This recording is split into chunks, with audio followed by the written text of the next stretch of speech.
Hello, my name's Matt, it's Kev. We're in a band called The Fierce and the Dead.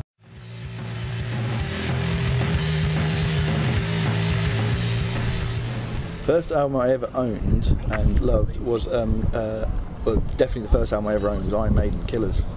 Yeah, it was just, yeah, brilliant. It still is.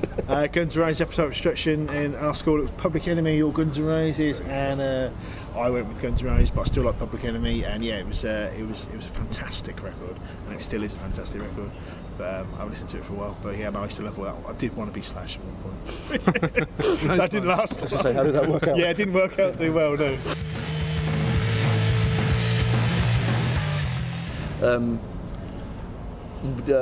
Well, me and Matt both come from the same hometown, and I didn't actually know Matt. We went to the same school, but I didn't know Matt. Matt's a little bit older than me. But I had a friend, that's right, I had a friend, Justin Hemmington, who was a bass player, and I kind of wanted to get into music as well. I wanted to be a drummer, but my mum wouldn't let me, so I was kind of convinced to become a guitarist instead. Then we all started going to the same guitar teacher, a guy called Richard Beaumont, and Justin then, through another mutual friend, kind of put a little band together, and I turned up to Justin's house one day and Matt was there. Making horrible heavy metal guitar noises. Yeah, playing really fast. I've been doing it ever since. Which is really impressive when you're 14. Yeah, less so 20 years later. Yeah. So yeah, and yeah, so that's when we kind of like started playing. So Matt, you'd been playing for a little while longer. Yeah. But we all went to the same guitar teacher, and yeah, that's how we started. So.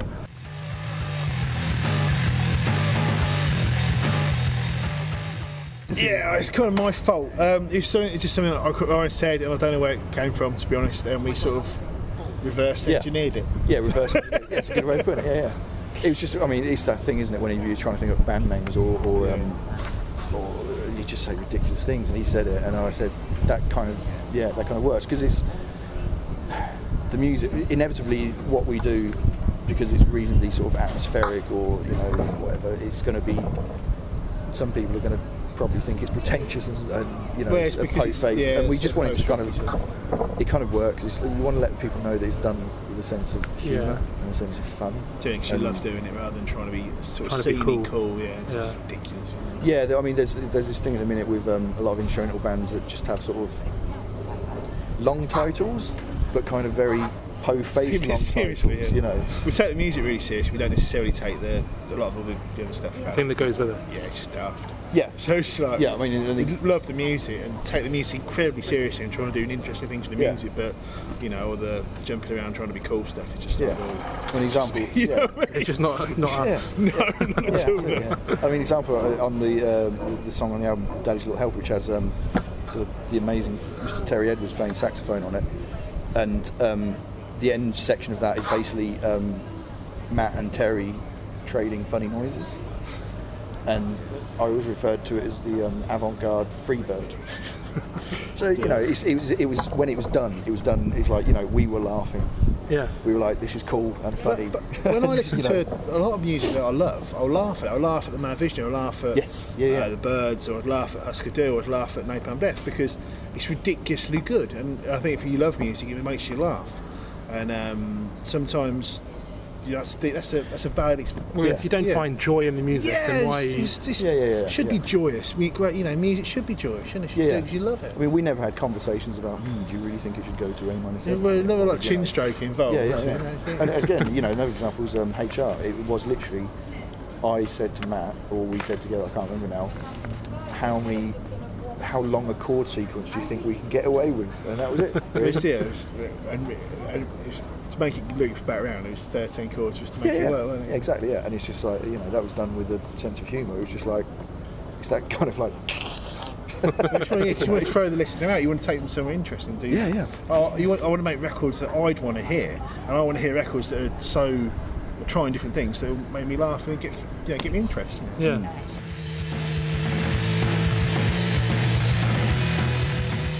Well, we're going to have to write the story of this someday. It came about from a track that was going to be on Matt's second solo album, and we decided to do with a live band, which was myself, Matt, and Stuart Marshall, the drummer, which turned into something of its own, of its own thing, which became Fierce and the Dead. Then the idea was to do it all very quickly, get into the studio. We didn't prepare that much. We did, we had the drafts. We had an outline, and then we went to the studio for 2 days, set up live and kind of recorded that way, and then, overdubbed and da-da-da-da. But the idea was to do it very quickly, have the whole thing done in a couple of months. Unfortunately, there was quite a lot of, it was an unbelievable catalogue of disasters.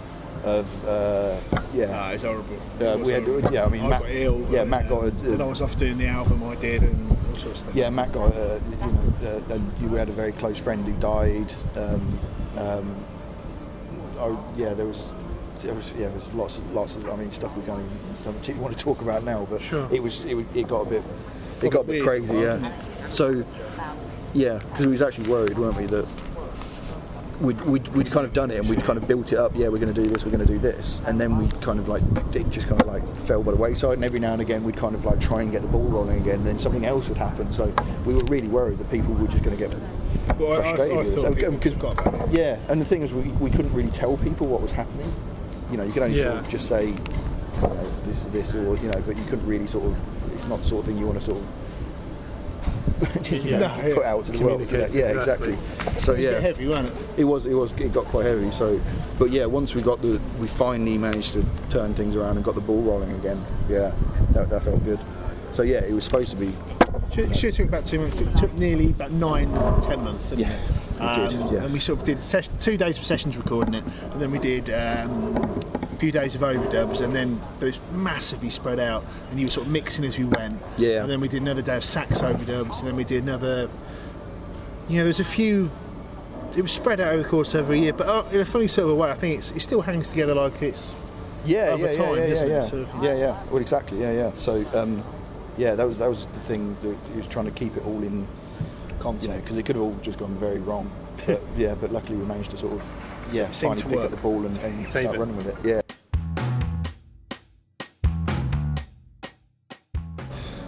Bit of both.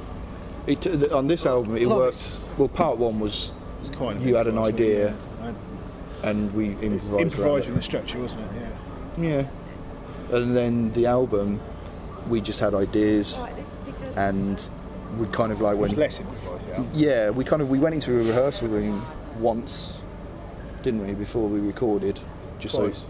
Was it twice? We rehearsed it. I can't remember. Yeah, so Stuart could hear some of the stuff. Yeah. me and Kev got together and demoed a load of stuff for it. Just so we could. It was chord sequences over drum loops, just so we could sort of just sort of rough demos. It wasn't very very loose structured demos, and then we took him to Stu and jammed him with Stu for a couple of days, and then we recorded. Just went and recorded. Then we overdubbed for a long time. So it was a very long process. And wasn't a lot of restructuring the songs? Really? No, there wasn't actually. No. They keep accusing me of re-editing their performances. I didn't. I could prove it. I can show you that. But it was pretty much. So it was quite structured and written. Yeah. But it was elements of improvisation as we did it, and Terry's stuff was kind of improvised. Massively. Yeah. I mean, it was sort of we just had the basics, and then went into the studio and kind of just saw what happened. Really, we come from where we grew up. There's a very sort of culture of improvising, and people playing for 45 minutes or whatever. So from a very the audience were. Exactly. Yeah. So we kind of knew, because me, Matt and Stuart, we'd played in bands together since we were sort of 14, 15. We know each other so well musically that it's kind of like, when somebody's right, okay, Matt's building up dynamically here. It's like we're all going to go, And as well, we come from a culture of really listening to what everybody else is doing, listening and reacting. Yeah, a lot of it's because some people sort of do this jamming thing. And a lot of it's just like do epic guitar solos or bass solos. Stuff. It's like, well, improvising. Improvising isn't just soloing. No, it's like it's not really listening, is it? Trying to react to what the other people are doing, and trying to keep an overall dynamic structure of the whole thing, so you can drop it down and build it up, and without becoming just a person whittles over riff A person. It's just well, the way it tends to work as well with especially with Stuart, is point of reference. For example, like a track like Flint, first track on the album, repetitive bass line, Matt playing quite, the melody over top, and then Stuart, I just said like, DJ Shadow, and he was like, right, okay, brilliant, and off we went, and that was it. Because we know the reference points. Because we know, between us, so it's we've quite all easy to do. Because there's that. Yeah, because there's that connection. Yeah, Nice. exactly. Yeah. Whereas if you might have got somebody else in and said DJ Shadow, and they would go, Yeah. So yeah, because we know the reference point.